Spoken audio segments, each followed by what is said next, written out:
Naku po, pambihira naman. Ito yung gagamitin ninyong testigo laban kay former President Duterte at kay Senator Bato? Ito pala yung sinasabi nilang dapat abangan ngayong Biyernes dahil may affidavit na, si Kerwin Espinosa. Naku po, pambihira naman. Ito yung gagamitin ninyong testigo laban kay former President Duterte at kay Senator Bato? Ay, Diyos ko po. Alam nyo, maraming katanungan na dapat itanong dyan na hindi tinatanong dyan sa hearing na yan. Una, bakit ka nagparitoke ng mukha? Tinanong ba nila yan? Hanggang ngayon, nanonood ako, wala pang nagtatanong bakit siya nagparitoke ng mukha. Pangalawa, involved ka ba sa drugs? Walang nagtatanong dyan kung involved ba siya sa drugs. Pangatlo, bakit nasa labas siya ng bansa? Bakit siya nandun sa Malaysia tapos lumipat siya sa Dubai? Di ba? Sa United Arab Emirates. Bakit siya lumipat doon? Sabi niya magtatrabaho siya doon. Ano ba natapos niya? Tinanong ba nila? Oh. Di ba? Kung magtatrabaho siya doon, ba't kailangan niya magparitoke ng mukha? Pambihira talaga. Tapos tatanungin nila si Colonel Marcos. Alam niyo yung mga congressman na nagtanong sa kanya, lahat napahiya kay Colonel Marcos. Sa tingin ko lang anong tanong nila? Pwede bang mag-search sa isang jail facility? Anong sagot ni Marcos? Hindi ko categorically masasagot yan. Pero, sabi niya, doon sa circumstance na yon, nag-apply sila sa judge, grinant ng judge. Oh. Therefore, it was legal. Grinant ng judge Oh. Sabi ni Colonel Marcos, kahit nga yung NPD, in-applyan ng search warrant dati. Sabi niya, nag-apply din sila ng search warrant doon sa isang jail facility sa Leyte. Yung tinatawag nila na Iwahig. Oh. Nag-search din sila doon at nag-positive din, sabi niya. Oh. Anong pagkakaiba nun? At sinasabi ni Colonel Marcos na minonitor nila yung Espinosa Group kahit nakakulong na si Mayor Espinosa. Ito pa yung napapansin ko sa hearing ng Quadcom. Lahat ng conversation naririnig nila kasi lahat ng conversation naka-speakerphone. Doon sa una, narinig daw nila si former President Duterte na nag-congratulate doon sa pagpatay kay sa mga drug lords na nandoon sa loob ng Davao City Jail. Oh. Naka-speakerphone daw nang tinawagan si Colonel Padilla. Can you imagine that? Ngayon naman, naka-speakerphone nang tumawag si General Bato kay Colonel Espinido. Ay naku po. Ano na ba yung nangyayari ngayon? Lahat na ba ng tumatawag nag-i-speakerphone? Sa mga ganyan na pangyayari, maniniwala kayo, police officer, chief PNP, speakerphone yung kanyang kausap, nag-uutos siya, nagtatanong siya? Pambihira talaga.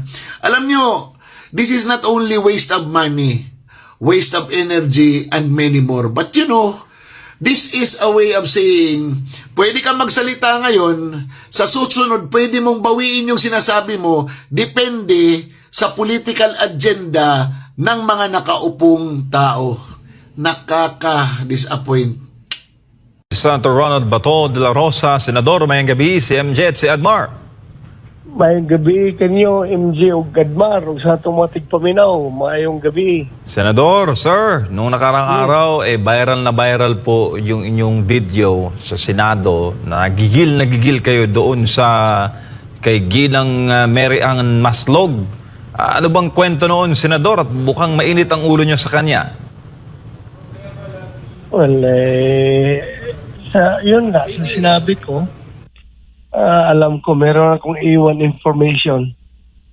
Very highly reliable source of information. Confirmed by other source na si Maslog. Kaya yan, anong papel niya doon, di ba? Bakit siya nandoon? Pumapapil sa kay Alice Go. Pumapasok pa doon sa kulungan ni Alice Go dalawang beses para kumbinsihin si Alice Go na pumirma ng affidavit ng mag-implicate kay Pangulong Duterte, ako, Senator Bongo, General Karamat, yung pa, yung pati yung isang general, yung may picture na kasama yung Chinese, si General Benji Acorda. Yun, gusto implicate para alam naman natin anong purpose nila. At ang nag-utos isang taong taga Malacanang. Senador, yung pong tao na yon, kailan nyo po papangalanan? Pwede ba nating ibuko ngayon kung sino yung tinutukoy po ninyo? Kilala niyo yan. Ay, Kilala ganun niyo. Ganun po. Kilala niyo. Maraming kilala si partner Adbar sa Malacanang eh. Sino kaya doon? Pero Kilala niyo yan. Pero anyway, Senator, sir, lumalabas na kayo po ay re-electionist. Si former President Digong ay babalik po sa Davao bilang Davao Mayor kung palaring manalo sa susunod na eleksyon. Lahat ng ito, ang timing sa inyo, ano nakikita nyo, sir? Talagang demolition job. Talagang sisiraan tayo ng gusto para lalakas yung chances nila pag 2028 na hoping na hihina ni si Inday Sara, si BP Sara kapag na-demolish lahat kami. Maapektuhan din yung chances ni BP Sara. So yan ang pinaka-grand design. Opo, lalo po, Senador, na bukod po sa Senate, meron din pong quad investigation sa House of Representatives. Talagang hinahabol, Senador, lahat ng mga may kaugnayan sa mga Duterte. Kaya nga ibang klase na, no? Ang pinapaniwalaan na nila yung drug lord, ha? Drug lord na yung kanilang pinapaniwalaan para idiin yung mga Duterte allies, ha? Drug lord na kanilang person. Opo. Sir, nabanggit po ninyo sa video na nagba-viral na ipipin down nyo po ninyo itong si Mary Ann Maslog. Maaari po ba ng maraming malaman, sir, kung kailan po ninyo ito balak gawin? Excited po yung taong bayan sa inyo pong susunod na hakbang. Ay, sabi ko, ibig sabihin doon na mapin down ko siya sa kanyang papel na ginagampanan bilang inuutusan ng taga Malacanang na para papirmahin ang affidavit si Alice Go. Yun, pin down siya doon dahil wala siyang kawala doon. Dahil very reliable yung aking informasyon. Sir, sa pagkakalam po ninyo, bilang dati rin pong hepe ng Philippine National Police, na-monitor na ba ninyo itong si Mary Ann Maslog doon, sir, doon kayo pa ay Chief PNP? At may alam po ba kayo sa pagkatao ho nito? Marami po kasing reports na itong ginang na ito ay dineklara ang kanyang sarili na patay na, kaya hindi po siya mahabol-habol ng mga otoridad. Yun nga, ang lumalabas ngayon, di ba? Pero nahuli pa rin siya ng NBI dahil nga mayroon pa siyang mga ibang kaso dito na kinasangkutan. Tapos nung kinunan siya ng fingerprint, nagmatch sa fingerprint ni Mary Ann Maslog. At saka talagang konfirmado na siya si Mary Ann Maslog, hindi siya si Jessica, yung gawin niyang bagong pangalan. May pangalan siyang bago eh.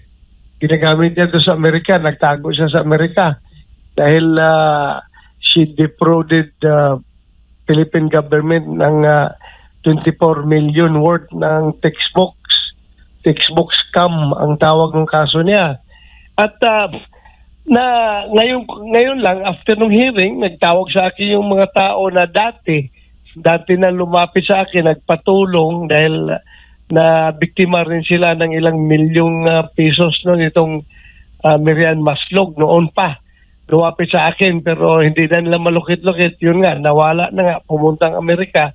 Ngayon, tumawag sa akin na, sir, yan yung kinumplin ko sa iyo noon na nagpapatulong ako. Ilang milyon yung nakuha sa akin, sir. Tapos marami pang nagkuhan rin sa akin, nagtitip sa akin mga taga Bukidnon, taga Cagayan, nagsabi na talagang ang dami ang nabiktima yung babae na yan. So, Hustler talaga, hustler. con artist ba siya, Senador? Con artist talaga, super con artist. Mhm. Kayo po ba yung magsasagawa rin ng investigasyon? Kasi sa inyo pong account, marami po nagreklamo dito kay Maslog. Ay, yung mga reklamo naman nila, ina-actionan na ng NBI at saka sa IDG. Kaya nga siya, nakakulong ngayon, di ba? Kaya hindi na kailangan imbestigahan pa ng Senado yan. Ongoing naman yung mga kaso niya. Senador, may gabi si Admar po ito. Dito gabi, naman Admar. po sa naging pahayag ni nung unay umamin ito na isang sa drugs, no, patungkol sa drugs, pero meron po siyang isiniwalat din sa nagpapatuloy na Quadcom. Sabi dito, i-quote ko lang, ay ito'y patungkol dun sa pinilit mo raw siya nung kayo po ay PNP chief na magsinungaling at ikonekta si dating Senador Leila de Lima sa illegal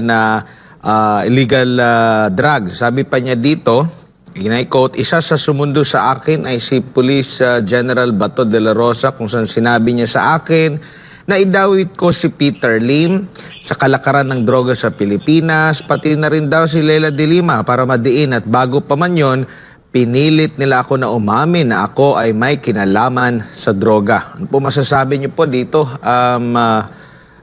Senador? Admar, isa-isahin ko, no? Kung gaano kasi nungaling yung gago niya yan. Kasi kung sabi ko nga, pag makita ko, suntukin ko yung mukha niyan eh. Sobrang kasi nungaling.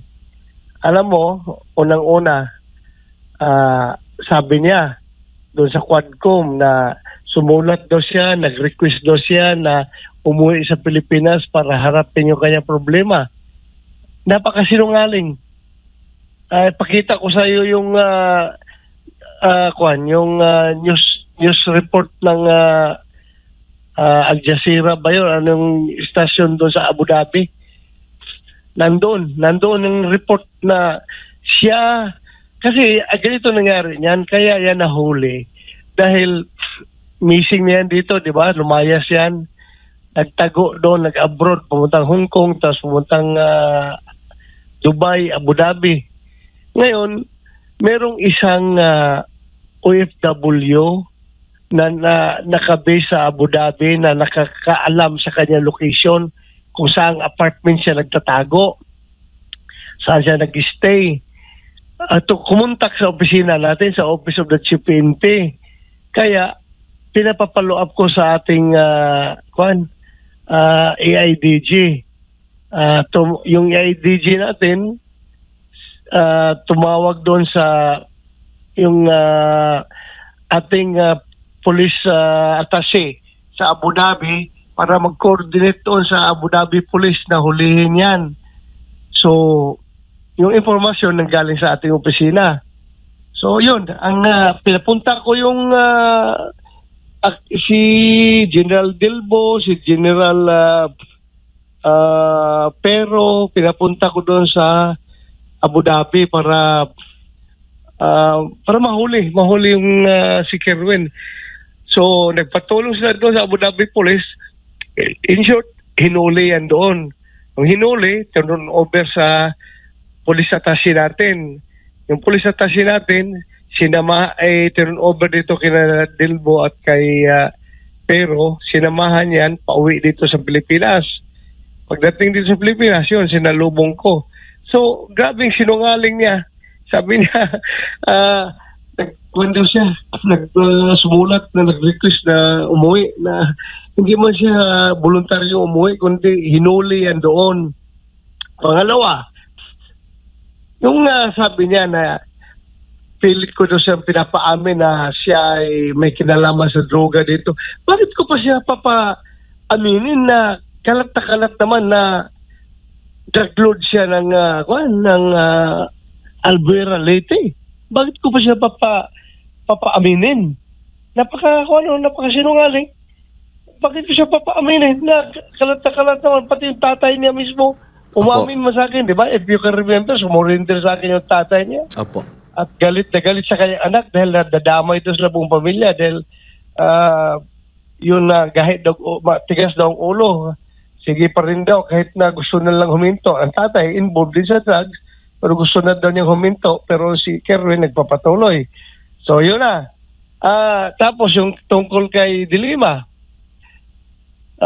sabi niya, pinapakausap ko pa daw binigay ko pa daw cellphone, pinakausap ko siya kay Dayan, yung boyfriend ni Dilima. Napakasinungaling. Paano ko siya pakausap kay Dayan na nung panahon na yun si Dayan nagtatago. Hindi pa nahuli si Dayan. Paano ako magkakaroon ng number ni Dayan? Bakit ko siya pakausapin kay Dayan? Grabe maggawa ng istorya. At anong motibo ko na ipakuha sa kanya si Dilima, ipadawi si Dilima na hindi man ako may hawak ng kaso ng Dilima, hindi man ang PNP, ang DOJ man. Wala man kami pakialam doon sa case build-up laban kay Dilima. Ang DOJ mismo ang nag-case build-up at nag-file ng kaso kay Dilima. Walang pakialam ang PNP doon. O bakit ko pipilitin siya na i-implicate si Dilima? Sunod, si Peter Lim. Peter Lim, wala akong alam dyan kung involved yan sa droga. Alam ko lang yan, nung nag-research ako, way back na, after nung sinabi niyang pangalan ni Peter Lim, nalaman ko na kung ano may mga background si Peter Lim sa droga. No? Pero yung pangyari na yung pag war on drugs natin, wala akong alam ng Peter Lim na drug lord. Saan ko nakuha ang pangalan? Sa kanya. Kasi nung dumating siya, kinausap ko siya, tinanong ko siya, saan ba talagang source niyo ng droga? Bakit ang dami yung droga dyan sa Albuera? Sabi na, sir, ang source ko, sir, si Peter Lim. Minsan, kung wala kay Peter Lim, kay General Luot. O si General Luot, bakit ko i-implicate si General Luot? Nakapwa ko pa yung yan. Bakit ako magawa ng istorya at i-implicate si Luot? Siya mismo. Siya, sa kanya nanggaling yan. Voluntaryo niyang sinabi yung pangalan na yan. O ba, anong motibo ko sa kanila? Hindi ko man, wala man akong motive sa mga tao na yan. Hindi man yan mga, wala ako nakita motibo na bakit ko pilit siyang utusan na implicate yung mga tao na yan. Na siya mismo nanggaling sa bibig niya yan, na yan daw ang source niya. So, yung kay Dilima, anong pakialam ko kay Dilima? Hindi man PNP naghawak ng kaso ng Dilima. Ang DOJ man. Bakit ako gagawa ng istorya na ipa-implicate si Dilima? Grabe talagang kasinungaling ng tao na yan. Halata man kung nagsasalita, di ba? Halatang minimorize niya yung script na pinapasunod sa kanya. Yung script na gusto niyang papalabasin, minimorize niya. Makikita mo man kung yung delivery niya. Halatang nag-iisip. Opo. Gaano ito kadelikado, General? Kasi may mga sinumpaan din yan siya nung humarap siya sa unang mga pagdinig, pati sa pagdinig sa Senado, sa Kongreso nung una, no? Nung mga una, last administration, tapos sa mga korte, tapos simpleng-simple lang babawiin. Parang nagiging trend po yung pagbawi ng mga testimonya po, Senador. Unang-una, kung ano sa sinungaling, di ba, unang-una, yung Senate hearing noon, nagsinungaling na siya. Sabi niya, si Espinido daw, tumatanggap ng pera sa kanya. Galit na galit siya at humingi sa kanya ng pera. Na ngayon, nung tapos ng hearing, pinuntahan ko siya doon sa kulungan ng AIDG. Tinanong ko kung totoo ba talaga? If you can remember, napaiyak ako doon sa hearing dahil sama ng loob ko. Si Espinido pala, tumatanggap ng pera. Akala ko, pagkatiwalaan na tao. Nung tinanong ko doon sa barracks na, totoo ba talaga yung sinabi mo? Ang sabi niya, sir, hindi totoo yun, sir. Masama lang loob ko dahil napatay yung tatay ko. Kaya nasabi ko yun. So, he lied under oath doon sa Senado nung hearing na yun dahil gawa-gawa lang pa na istorya. Tapos ngayon, yung Quadcom, gano'n na naman pinapalabas niya, gumagawa na naman siya istorya. Kung nagsinungaling siya noon, hindi malayo magsinungaling na siya ngayon. At talagang puro kasinungalingan yung pinagsasabi niya. And ang napapansin natin dito, yung mga latest niya na pagbabago na naman ng testimonya, binibigyan na naman ng bigat, parang hindi inalala ng mga kasalukuyan nag-iimbestiga yung mga dati pang mga naging tatak na sa kasaysayan na ginawa nitong itong si Espinosa po. Kasi may motibo yung kanila pag-imbestiga. Kung pag-imbestiga na ang purpose talaga na hindi yan in aid of legislation, kundi in aid of persecution. Gusto talaga nilang i-persecute ang mga Duterte allies para, yun na, alam mo na, demolition job. May recent naman ngayon din, ito namang naging pahayag po ni dating PCSO General Manager, dating police din, si Garma. At nag-iba na naman din siya ng tono at ang kanyang sinabi po ay hiniling daw sa kanya ni dating Pangulong Rodrigo Duterte na magkaroon ng isang police official nung police pa siya na maghanap ng police officer na kayang magpatupad ng war on drugs na kagaya doon sa Davao City. At ito po'y gagawin sa national scale. At sinasabi niya rito na pag nakapatay daw ng mga drug suspect ay bibigyan ng reward. Ano pong masasabi niyo ukol dito, Senador? Ewan ko, kasi hindi ko man talaga hawak yung tao na yung babae na yan. Hindi man talaga yan, hindi man close sa akin yan. Hindi, ang relationship namin is normal lang. Bilang chief PNP to a subordinate, yun lang ang aking treatment sa kanya. Wala akong special relationship niyan. Nung na-assign yan dito sa Davao, nung nag-city director ako, wala na yan dito sa Davao. Dati yan na-assign, kaya naging kaibigan ni Pangulong Duterte dahil assign yan dito sa Davao noon. Pero nung nag-city director ako, wala na yan dito sa Davao. Pero ang naalala ko, Senador, kasi matagal din akong nag-cover sa inyo nung kayo po ay hepe pa ng Davao City Police Office. Kayo po yung isa sa mga pinagkatiwalaan dito sa Tuktok Hangyo. At kayo po yung nanguna. So, kung pagbabasehan natin itong sinabi ni Garma, nitong bago na pinahahanap daw siya ni PRRD ng pulis na kayang mag-implement ng war on drugs sa Davao, sa national scale, kayo po yung isa sa mga nanguna doon sa bakit kailangan pa na maghanap na kayo ang nanguna dyan sa Davao City sa war on drugs, and at the same time, naging PNP chief din po kayo at in-implement nyo itong style ninyo sa Davao sa war on drugs sa national scale. Hindi ko alam kung ano yung pinagsasabi niya. Hindi ko alam talaga. Hindi ko narinig, hindi ko pa nakita kung anong sinasabi niya. Kasi yung sabi niya dito, during our meeting, he requested that I locate a Philippine National Police Officer or operative who is a member of the INC, indicating that he needed someone capable of implementing the war on drugs on a national scale, replicating the Davao model. This Davao model was referred to the system involving payments and rewards. The Davao model involves 3 levels of payments or rewards. First is the reward if the suspect is killed. Second is the funding of planned operation or co-plans. Third is the refund of operational expenses. Ito yung naging naging pahayag dyan po sa Quadcom. Ay, member ng INC. Yung sabi niya? O parang pinapahanap siya na dapat member daw ng INC. Member ng INC. Oo, na kaya mag-implement. Baka iba na naman ibig sabihin niya yan. Baka si ibang official na naman. Di ba nag-member ng INC? Eh, yun nga po, kung maghanap ng ano, kayo po yung pinaka-the best talaga.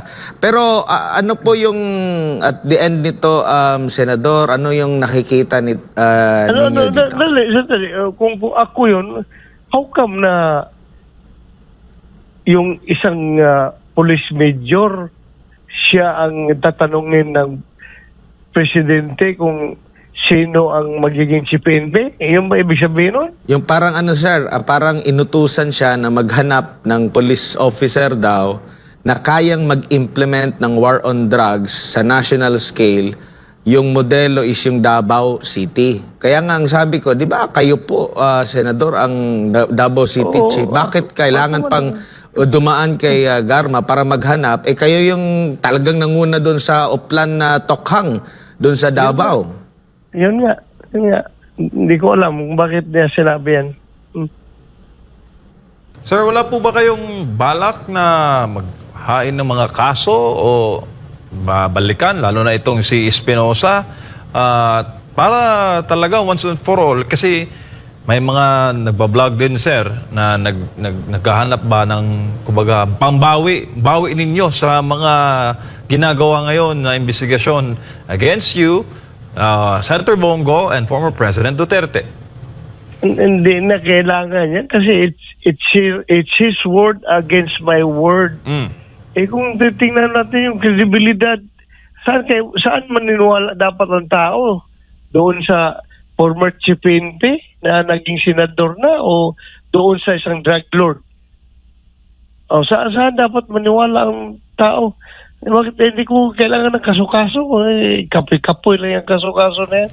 Hindi ko na kailangan ng kwan mo. Hindi man tayo mahilig dyan sa kaso-kaso na yan. Pero sa nakikita niyo, Senador, ito'y possible na hakbang na mga kumakalaban po sa mga Duterte at lahat ng konektado sa kanya, considering malapit na ang midterm election dahil malakas din po kayo sa mga survey din. Ano pa? Yan talaga yan. Demolition job talaga. Sir, meron pong pahayag si Pangulong BBM doon po sa sinabi po ninyo na isang opisyal ng Malacanang nasa likod nitong kay Mary Ann Maslog. Sabi niya, I don't know who that person is. Your thoughts on that? Mabuti hindi niya alam. Kasi baka hindi talaga niya alam siguro. Bisaya ba ni Sir? Bisaya? Ayaw ka.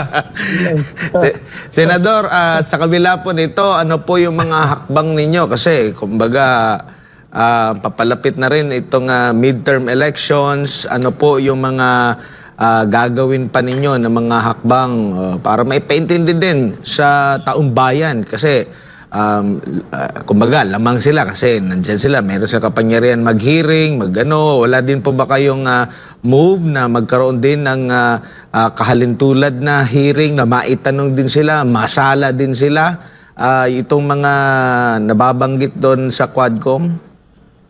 Pangit kasi, no? Admar, kung ganun ang gagawin ko, para bang sabihin nila, ako, mahiya rin ako eh. Tao ako na may hiya. Baka sabihin nila na si Bato ginagamit yung kanyang committee para i-clear yung kanyang sarili. Pwede ko man i-clear ang sarili ko through explaining through the media kung i-cover ng media yung explanation ko. Pero hindi ko kailangang mag-hearing pa para salungatin yung kanilang sinasabi dahil parang lalabas nga na self-serving yung aking effort na gusto ko lang i-clear ang sarili ko. Gamitin ko pa yung aking committee. Mahiya ako. Dagang salamat, Senador, sa imong panahon karong gabi una ug amping-amping sa kanunay, sir. Salamat kayo sa inyo, MJ o Gadmar. O amping po mo na mayang gabi ninyong diya. Mayang gabi ka na tanan.